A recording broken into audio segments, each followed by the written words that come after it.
তো তুমি গুচ্ছভুক্ত 20টি বিশ্ববিদ্যালয় সাবজেক্ট চয়েস দিবা, তাহলে তোমাদের সাবজেক্ট চয়েসটা কবে শুরু হচ্ছে? সায়েন্স, আর্টস, কমার্স তিন বিভাগের শিক্ষার্থীদের কিন্তু ভর্তি পরীক্ষা হয়ে গেছে, তোমাদের পজিশন কিন্তু তুমি জেনে গেছো। এখন তোমার সাবজেক্ট কবে শুরু হচ্ছে?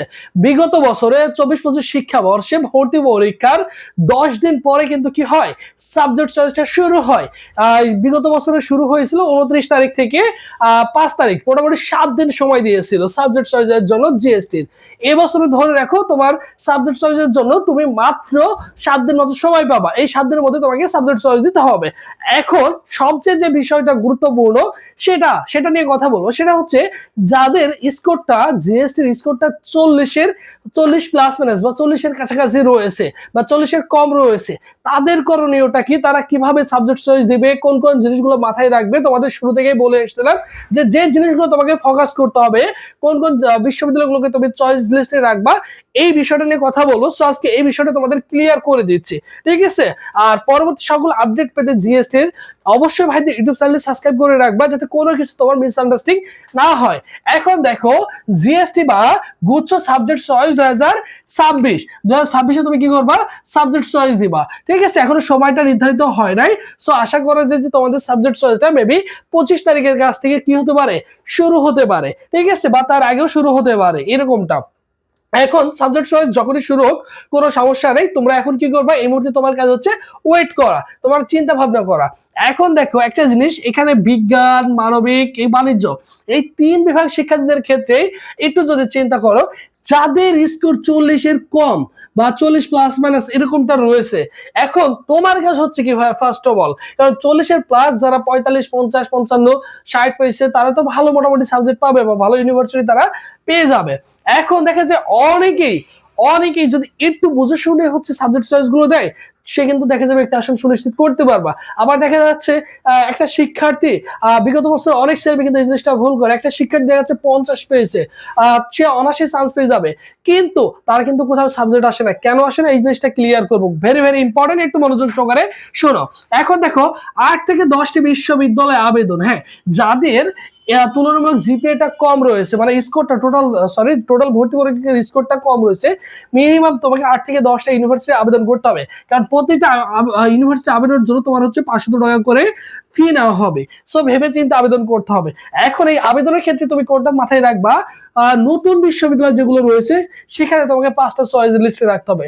যেমন হাজী দানেশ বিজ্ঞান প্রযুক্তি বিশ্ববিদ্যালয়, চাঁদপুর বিশ্ববিদ্যালয়, তারপর শেখ হাসিনা বিশ্ববিদ্যালয় রয়েছে। এই যে এই সকল নতুন বিশ্ববিদ্যালয়গুলো রয়েছে, এইগুলো তোমাকে টার্গেট রাখতে হবে। এরপরে মিড রেঞ্জ, এরপরে এখানে তুমি কি করবা? 3 থেকে 4টা ইউনিভার্সিটি আবেদন করবা। বিশেষ করে জাতীয় কবি কাজী নজরুল ইউনিভার্সিটি রয়েছে, অনেক আসন সংখ্যা রয়েছে। তারপর অন্যান্য যে সকল পাবলিক বিশ্ববিদ্যালয়গুলো রয়েছে, বেগম রোকেয়াতে তুমি কি করবা? অবভিয়াসলি আবেদন করবা। এরপরে আরো কয়েকটা ইউনিভার্সিটি, কুষ্টিয়া ইসলামিক ইউনিভার্সিটি আবেদন করে রাখতে পারো, কারণ এটা টপ লেভেলের হলেও দেখা যাচ্ছে এখানে আসন সংখ্যা অনেক বেশি রয়েছে। তাই তোমাকে কি করতে হবে? অবশ্যই এইগুলো মাথায় রাখতে হবে। তার মানে তুমি কি করবে? 5টা হচ্ছে নর্মাল ইউনিভার্সিটি আবেদন করবে, একদমই নতুন, আর একটা হচ্ছে মিড রেঞ্জের, তোমার হচ্ছে পজিশন হাই লেভেলের ইউনিভার্সিটিগুলোতে জাস্ট আবেদন করার দরকার নেই। এখন এখানে দুইটা জিনিস প্রাধান্য পাবে। একটা হচ্ছে বিশ্ববিদ্যালয়, কারো যদি ইচ্ছা থাকে যে আমার বাসা হচ্ছে কুষ্টিয়া, আমার কুষ্টিয়ার মধ্যেই থাকতে কুষ্টিয়া ইসলামিক ইউনিভার্সিটিতেই চান্স পেতে হবে, তাহলে তুমি কি করবা? কুষ্টিয়া ইসলামিক ইউনিভার্সিটির যতগুলো সাবজেক্ট আছে, ভালো সাবজেক্ট, ভালো ভালো ভালো সাবজেক্ট যেগুলো আছে সেগুলো থেকে শুরু করবা, আস্তে স্টেপ বাই স্টেপ কি করবা? এভাবে সাবজেক্ট গুলো চয়েস লিস্টে দিতে দিতে দিতে দিতে যতগুলো সাবজেক্ট আছে সবগুলোই চয়েস দিবা, ঠিক আছে? যদি তোমার বিশ্ববিদ্যালয় প্রায়োরিটি হয় যে ওই বিশ্ববিদ্যালয় আমাকে পড়তেই হবে, যদি এরকম থাকে, অনেকেই আছে বিশেষ করে মেয়েরা আছে অনেক দূরে যেতে চায় না, গার্জিয়ানরা দিতে চায় না, সো সেই ক্ষেত্রে তুমি কি করবা? অবভিয়াসলি ওই বিশ্ববিদ্যালয়ের সকল সাবজেক্ট চয়েস দিবা, তাহলে ওই বিশ্ববিদ্যালয়ে আসার পসিবিলিটি প্রায় 100%। এখন দেখো, এরপরে যদি মনে হয় যে না ভাই আমার ভালো সাবজেক্ট প্রয়োজন, তাহলে তুমি কি করবা? অবশ্যই তুমি যদি 8টা বিশ্ববিদ্যালয়ে আবেদন করো, মনে করো তুমি ত্রিপলি নিয়ে পড়তে চাচ্ছ বা ইংলিশ নিয়ে পড়তে চাচ্ছ, তাহলে 8টা ইউনিভার্সিটির ইংলিশ ডিপার্টমেন্ট তুমি কি করবা? সবার শুরুতে রাখবা। তোমার টার্গেটই হচ্ছে কি? ইংলিশ ডিপার্টমেন্টে পড়া।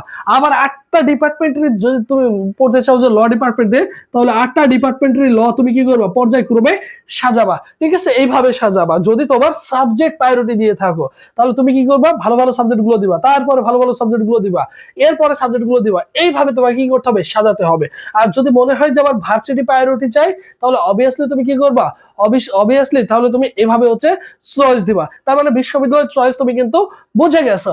এখন বিশ্ববিদ্যালয় চয়েসের ক্ষেত্রে এরপরে দেখো যে সাবজেক্ট চয়েস, সাবজেক্ট চয়েসটাই তোমাকে সুন্দর করে এখানে কি করলাম, বুঝিয়ে দিলাম। তুমি এইভাবে সাবজেক্ট চয়েসটা তুমি কি করবা, দিবা। আর একটা কোশ্চেন যেটা কমন কোশ্চেন, বলে যে ভাই আমি যদি নর্মাল সাবজেক্ট গুলো যদি আগে দিই তাহলে আবার কি হবে। এখন দেখো গুচ্ছে কিন্তু হচ্ছে মাইগ্রেশন রয়েছে, অটো মাইগ্রেশন সিস্টেমও তোমাদের থাকবে। তো সেই ক্ষেত্রে তোমার যদি নর্মাল সাবজেক্টটা আগে দিয়ে দাও, তোমার নর্মাল সাবজেক্ট আগে দিছো, তারপর আস্তে আস্তে ভালো সাবজেক্ট দিছো, এটা নর্মাল এটা নর্মাল, আস্তে আস্তে ভালো সাবজেক্ট দিছো, দেখছো নর্মালি যদি তোমার শুরুতে চলে আসে, মাইগ্রেশন করে উপরের দিকে যাওয়ার অপশন রয়েছে, ঠিক আছে। দেখা গেছে তোমার এই জায়গার সাবজেক্টটা আসছে, ঠিক আছে, ভালো সাবজেক্ট আছে, ভালো থেকে শুরু করছে, এটা ভালো, তারপরে ভালো, তারপরে আস্তে আস্তে তো একটু নর্মাল সাবজেক্ট চলে আসবে, কম জনপ্রিয় সাবজেক্ট আসবে।